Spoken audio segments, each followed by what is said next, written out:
జూబ్లీహిల్స్ తెలంగాణలో ఇప్పుడు hottest segment. ఒక పక్క సిట్టింగ్ బీఆర్ఎస్, మరోవైపు అధికార కాంగ్రెస్. మొత్తానికి జూబ్లీహిల్స్ రాజకీయం వేడెక్కింది. అయితే సిట్టింగ్ సీటును నిలబెట్టుకునే విషయంలో బీఆర్ఎస్ లో కొత్త టెన్షన్ కనిపిస్తుంది. ఆ పార్టీ వర్కింగ్ ప్రెసిడెంట్ కేటీఆర్ మాటల్లో ఈ విషయం క్లియర్ గా తెలుస్తుంది. హైదరాబాద్ లో బలంగా ఉన్నామని చెప్పుకునే బీఆర్ఎస్ జూబ్లీహిల్స్ విషయంలో మాత్రం ఎందుకిలా ఆందోళనకు గురవుతుంది? వికలాంగుల కాలనీ ఎస్వీఆర్ హిల్స్ అని ఒకటి అలాగున్నట్టుంది. అక్కడ మంచిగుంది. ఇక్కడ దగ్గర 35% లీడ్ ఉంది. వినాయక్ నగర్లో కూడా 5% లీడ్ ఉంది. కానీ బయట ఆడ ఇంకో దగ్గర 30% ఉంది, మీకు ఆడ 5 ఉంది. మరి పెరగాలి, బాగా పెరగాలి. వడ్డర బస్తీలో సమస్య ఉంది, మనం ఎన్నుకున్నాం. కానీ నా రిక్వెస్ట్, ఇది ఆషామాషిగా తీసుకోకుండ్రి. మనందరం పర్సనల్గా ఒక యుద్ధంలాగా కొట్లాడితేనే మనకు రిజల్ట్ వస్తుంది. రైట్, ఇదే మ్యాటర్.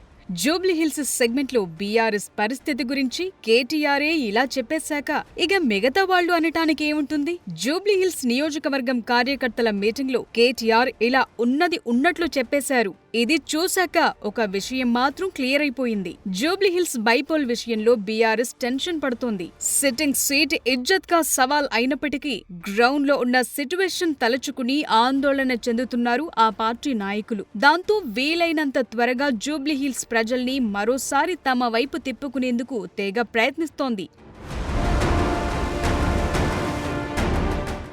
బేసిక్గా బైపోల్ ఎప్పుడొచ్చినా ఎక్కడొచ్చినా పొలిటికల్ హీట్ మామూలుగా ఉండదు. ఆ ఎన్నిక జరిగేదాకా రాష్ట్ర రాజకీయం మొత్తం ఆ ఒక్క నియోజకవర్గం చుట్టే తిరుగుతుంది. ఇప్పుడు జూబ్లీహిల్స్ విషయంలోనూ అదే కనిపిస్తోంది. ఎన్నిక ఎప్పుడొస్తుందో తెలియకపోయినా జూబ్లీహిల్స్ రాజకీయం మాత్రం హీటెక్కింది. అటు కాంగ్రెస్, ఇటు బీఆర్ఎస్ ఇప్పటికే గ్రౌండ్ వర్క్ మొదలెట్టేశాయి. ఈ సీట్ అధికార కాంగ్రెస్ కంటే అపోజిషన్ లో బీఆర్ఎస్ కే చాలా ఇంపార్టెంట్. అందువల్ల జూబ్లీహిల్స్ లో మళ్లీ జెండా పాతేందుకు బీఆర్ఎస్ సర్వశక్తులు ఒడ్డుతోంది. కానీ గ్రౌండ్ లో సీన్ అలా కనిపించట్లేదు. ఇది బీఆర్ఎస్ సర్వేల్లోనే తేలింది. ఇప్పుడు పార్టీకి ప్రజల్లో ఎలాంటి ఆదరణ ఉంది, ఇతర పార్టీల పరిస్థితేంటి అనే వివరాలు సేకరిస్తే రిజల్ట్ నెగటివ్ గా వచ్చినట్టు కనిపిస్తోంది.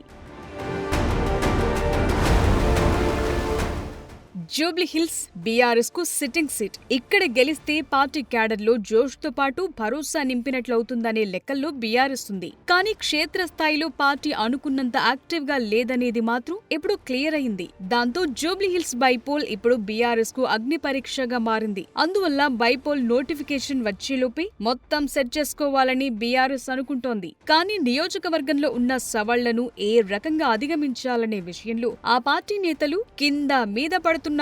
ఇప్పటికైతే అభ్యర్థిని అధికారికంగా ప్రకటించకపోయినప్పటికీ దివంగత ఎమ్మెల్యే మాగంటి గోపీనాథ్ సతీమణినే బరిలో దించే అవకాశాలు కనిపిస్తున్నాయి. గోపీనాథ్ కుటుంబానికి అండగా నిలవాలనే కేటీఆర్ మాటలు చూస్తుంటే ఇదే అనిపిస్తోంది. ఇప్పటికే అధికార కాంగ్రెస్ జూబ్లీహిల్స్ నియోజకవర్గంపై ప్రత్యేక దృష్టి పెట్టింది. మరోవైపు బీజేపీ కూడా బలమైన అభ్యర్థిని బరిలోకి దించేందుకు కసరత్తు చేస్తోంది. దాంతో రెండు పార్టీల వ్యూహాలను ఎదుర్కోవటంతో పాటు నియోజకవర్గంలో ఇప్పటికిప్పుడు పార్టీని బలోపేతం చేయటం బీఆర్ఎస్ కు పెను సవాల్గా మారింది.